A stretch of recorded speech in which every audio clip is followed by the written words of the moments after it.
Hi everyone, welcome back to my channel മൂർഷീസ് English. നമ്മൾ last ക്ലാസ്സിൽ പഠിച്ചത് ലെറ്റർ സി ആണ്.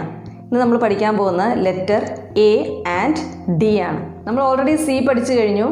ആ സി പഠിച്ചുകൊണ്ട് തന്നെ നമുക്ക് ലെറ്റർ എ എഴുതാൻ വളരെ ഈസിയാണ്. അതുകൊണ്ട് തന്നെ ഞാൻ ആ സി ഒന്നുകൂടെ റിപ്പീറ്റ് ചെയ്യുകയാണ്.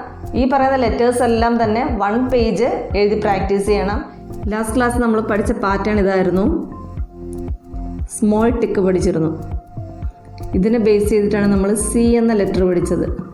പിന്നെ മുകളിലേക്ക് പോയിട്ട് അതിൽ നിന്ന് ബാക്കിലേക്ക് വന്ന് ഇങ്ങനെ സി എഴുതുന്നു. സി ഇതിനെ നമ്മൾ ഡബിൾ സി പഠിച്ചു. 2 ടൈംസ് സി എഴുതുന്നു. ഇത്രയും പഠിച്ചു കഴിഞ്ഞാൽ നമുക്ക് എ എഴുതാൻ വളരെ ഈസിയാണ്. കാരണം ഈ ബേസിക് ആണ് സി എന്നുള്ള ലെറ്റർ. സി തന്നെ എഴുതുക. നമ്മൾ നേരത്തെ പഠിച്ച സി ഇങ്ങനെ ടിക്ക് ചെയ്തിട്ട് ബാക്കിലേക്ക് വന്ന് സി എഴുതുന്നു. അതിന് ഇവിടെ ജോയിൻ ചെയ്യുന്നു എ. നെക്സ്റ്റ് വീണ്ടും എ തന്നെ പ്രാക്ടീസ് ചെയ്യുക. എ എല്ലാത്തിനും ബേസിക് ടിക്കാണ്. സി പോലെ തന്നെ എഴുതുന്നു. ദെൻ ഇവിടെ എ എങ്ങനെയാണ് എഴുതേണ്ടതെന്ന് പഠിച്ചു. ഇനിയും എ പഠിച്ചു കഴിഞ്ഞാൽ ഡി, ലെറ്റർ ഡി എഴുതാൻ വളരെ ഈസിയാണ്. അപ്പോൾ നിങ്ങൾ ഇതെല്ലാം ഓരോ പേജ് പ്രാക്ടീസ് ചെയ്യുക. അതായത് ലെറ്റർ എ എന്നുള്ളത് ഒരു പേജ് ഫുള്ള് പ്രാക്ടീസ് ചെയ്യുക. ഇനി ലെറ്റർ ഡി എന്നുള്ളത് ഒരു പേജ് ഫുള്ള് പ്രാക്ടീസ് ചെയ്യുക. ലെറ്റർ ഡി നമ്മൾ എ എഴുതുന്ന പോലെ എഴുതുന്നു. പിന്നെ സ്മോൾ ലെറ്റേഴ്സ് ആണ് നമ്മൾ ആദ്യം പഠിക്കുന്നത്. ഇതിന് ശേഷമേ ക്യാപിറ്റൽ ലെറ്റർ സ്റ്റാർട്ട് ചെയ്യുള്ളൂ.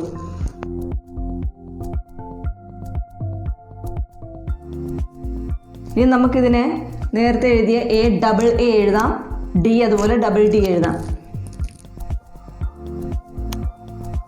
എ 2 ടൈംസ് എഴുതുക. അതിൽ തന്നെ ജോയിൻ ചെയ്ത് ഇങ്ങോട്ട് വീണ്ടും ഒരു സി പോലെ എഴുതുന്നു. A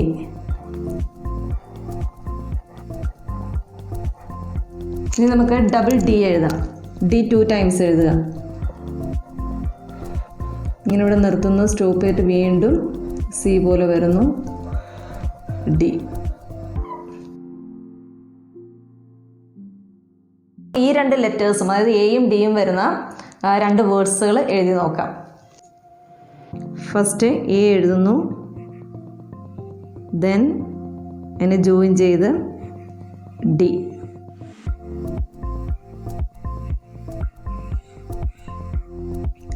add.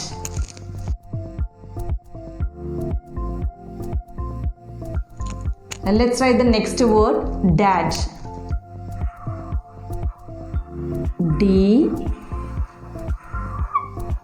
A D D A.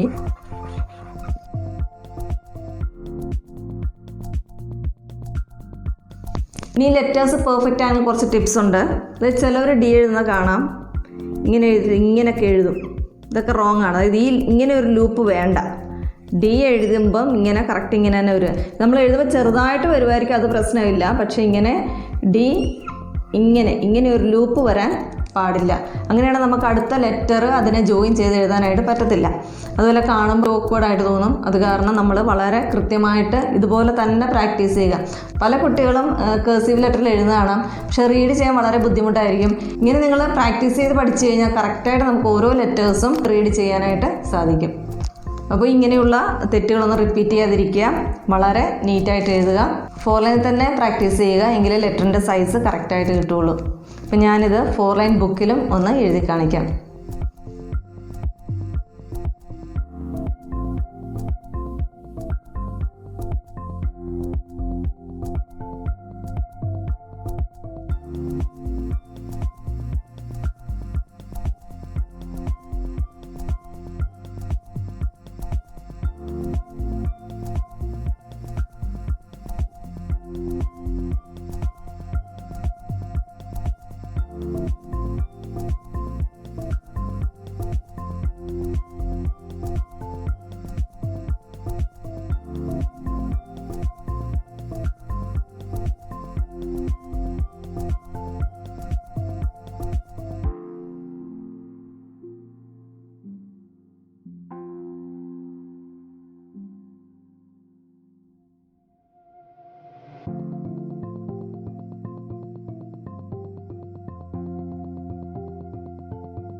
ഇപ്പോൾ ഇന്നത്തെ ക്ലാസ്സിൽ നമ്മൾ പഠിച്ചത് എ ആൻഡ് ഡി ആണ്. ഇപ്പോൾ നമ്മൾ ടോട്ടൽ 3 ലെറ്റേഴ്സ് പഠിച്ചു, സി, എ ആൻഡ് ഡി.